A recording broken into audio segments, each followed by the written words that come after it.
हमारा नवरात्र शुरू हो गया है, इसलिए हमारे सभी सनातनी हिंदू मित्रों को नवरात्र की हार्दिक शुभकामनाएं। और दुर्गा पूजा के अधिकांश पंडालों में मां दुर्गा की मिट्टी की प्रतिमा की पूजा की जाती है, जिसे विजयादशमी के बाद किसी नदी अथवा तालाब में विसर्जित कर दिया जाता है। अब ये बात तो लगभग हम सभी लोग जानते हैं कि मां दुर्गा की प्रतिमा में किसी गणिका के घर की मिट्टी जरूर लगाई जाती है। लेकिन क्या आप जानते हैं कि मां दुर्गा की प्रतिमा में किसी गणिका वेश्या के घर की मिट्टी क्यों लगाई जाती है? आज हमें ये जानना इसलिए जरूरी है कि मलेच्छ और उनके सरपरस्त मंदू सेक्युलरों का गठजोड़ हमेशा हिंदू देवी देवताओं एवं हमारी परंपराओं पर आघात करते हैं, परंतु हम हिंदू जानकारी के अभाव में हमेशा डिफेंसिव सुरक्षात्मक हो जाते हैं या फिर उन्हें गालियां देने लगते हैं। जबकि मेरे विचार से समस्या का समाधान गालियां देना नहीं, बल्कि उन्हें उन्हीं की भाषा में जवाब देना है तथा उन्हें ज्ञान एवं तर्क शक्ति के बल पर परास्त करना है, ताकि वे फिर ऐसा दुस्साहस नहीं कर पाएं। तो मां दुर्गा की प्रतिमा में गणिका के घर की मिट्टी लगाई जाती है। ये बात तो लगभग सभी जानते हैं, लेकिन ऐसा क्यों किया जाता है ये बेहद कम लोग जानते हैं। दरअसल किसी भी कार्य के पीछे कुछ न कुछ औचित्य जरूर होता है और ऐसा करने के पीछे भी एक बड़ा कारण है। असल में मां दुर्गा की प्रतिमा सिर्फ गणिका के घर की मिट्टी से ही नहीं बनाई जाती है, बल्कि इस मिट्टी को पवित्र गंगा के किनारों से लेकर इसमें गोबर, गौमूत्र और थोड़ी सी मिट्टी निषिद्धोपाली से मंगाकर मिलाई जाती है।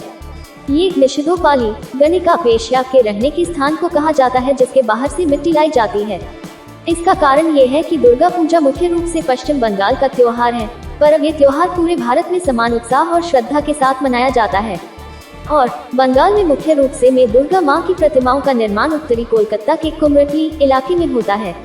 मां लक्ष्मी, सरस्वती और पूजा में प्रयोग होने वाली अन्य मूर्तियों का निर्माण करने वाला ये इलाका अपने कारीगरों के लिए पूरे भारत में मशहूर है और साथ ही मशहूर है यहाँ की सबसे बड़े रेड लाइट एरिया सोनागाछी से लाई गई मिट्टी का मूर्तियां बनाने में प्रयोग करना। अब जबकि भारत के अन्य हिस्सों में भी मूर्तियों का निर्माण होने लगा है, तो वहाँ भी इस वेश्यालय के बाहर की मिट्टी बोरों में भरकर वहाँ बिकने जाने लगी है और वैसे कुछ लोग स्थानीय वेश्यालयों के बाहर की मिट्टी भी प्रयोग करने लगे हैं।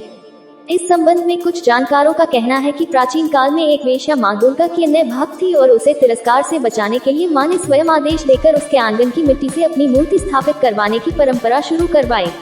जबकि यदि हम शुद्ध विज्ञान और समाजशास्त्र की बात करें तो कोलकाता से ही कई सामाजिक सुधार के मूवमेंट भी चले हैं। इन्हीं में से एक महिलाओं के सम्मान के लिए भी था और इसीलिए ये मान्यता प्रचलित की गई कि नारी शक्ति का ही एक स्वरूप है।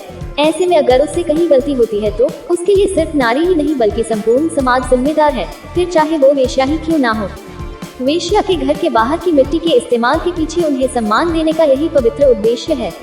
इसके अलावा एक मान्यता ये भी है कि जब एक महिला या कोई अन्य व्यक्ति वेश्यालय के द्वार पर खड़ा होता है तो अंदर जाने से पहले अपनी सारी पवित्रता और अच्छाई को वहीं छोड़कर प्रवेश करता है। इसी कारण यहाँ की मिट्टी पवित्र मानी जाती है।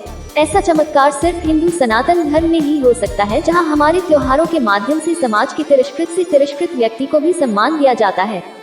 गर्व से कहो हम हिंदू हैं। जय माँ भगवती, जय महाकाल।